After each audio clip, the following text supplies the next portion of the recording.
নমস্কার, দ্য রিপোর্টে স্বাগত। ফের সোদপুরের বুকে দাদাগিরি, রক্তদান শিবিরে বাধা। প্রতিবাদ করতে গিয়ে ছাত্রের কপালে জুটল মার। পানিহাটি পৌরসভা 2 number ward Sodepur Sukchar club road বাইলেনের ঘটনা। ওই অঞ্চলের বাসিন্দা 10ম শ্রেণীর ছাত্র জানায়, বেশ কয়েকজন মিলে একটি রক্তদান শিবিরের আয়োজন করেছিল ওই অঞ্চলে।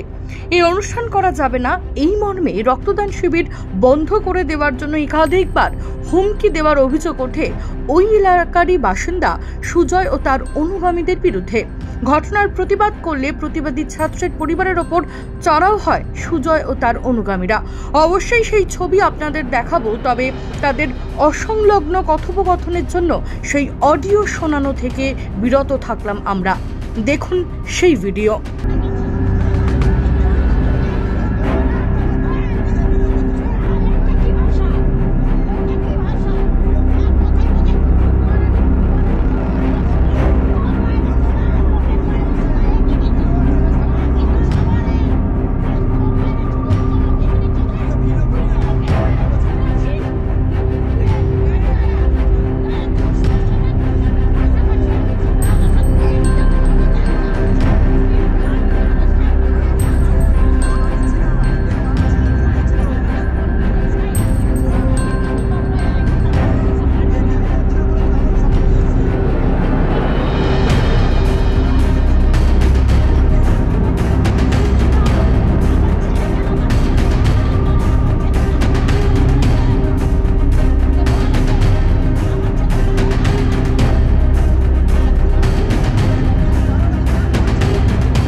ঘটনা ঘটায় যথেষ্ট আতঙ্কে রয়েছে প্রতিবাদী ছাত্র ও তার পরিবার।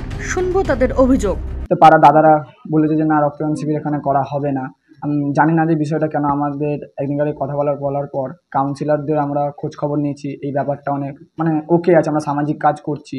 এবার আমাদের পাড়ার দাদারা আমাকে এসে বেধড়ক মার মারেন, একদিনকার বেধড়ক মার মারে, গায়ে হাতে ফাতে সব জায়গায় মারেন। এই ব্যাপারটা নিয়ে হ্যাঁ, আমি এই ব্যাপারটা নিয়ে খুব ভয়ঙ্কর বা আতঙ্কিত আছি। আমাকে গালে মেরেছে, কাঁধে ফাঁধে মেরেছে, অনেক জায়গায় হাতে মেরেছে, হাতটা কেটে গেছে হালকা। হ্যাঁ, পুলিশকে আমি জানিয়েছি, পুলিশকে সব ব্যাপারটা পুরো খুলে বলেছি। পুলিশ ডায়েরি ফাইরি তো করেছে। আমার আতঙ্ক তো লাগছে যে আমার ঘরে আমার বাবা কাজবাজ করেন, আমি ঘরে একা থাকি। যদি কোনোদিন কিছু হয়, যদি ঘরে পড়ে এসে, আমাদের খুবই ভয় লাগছে। আমার ছেলেকে এরকম মেরেছে, আমাদের খাওয়া দাওয়া হচ্ছে না। আমার মেয়ে একটা কাজ দিয়ে এসেছে, সেও এখন অসুস্থ বোধ করছে। তার ভাইয়ের এরকম মেরেছে, এরকম কি করা উচিত হয়েছে? পাড়ায় থেকে একই জায়গায় থেকে সামাজিক কাজ করতে বাধা, কি বলবেন এই বিষয়ে? এটা সামাজিক উদ্যোগ, এটা তো কোনো খারাপ উদ্যোগ। হ্যাঁ, কিন্তু ওরা তো সেটা ভাবছে না। হ্যাঁ, আমরা প্রতিবাদ চাই। কি চান আপনারা? আমরা চাই ও যাতে এরকম সাজা হোক, কিছু একটা আপনারা বড় হয়ে একটা কিছু। যে মেরেছে তার নাম কি? তার নাম সুজয় দাস। আচ্ছা, কুন্ডু। সে কি মদ্যপ অবস্থায় ছিল?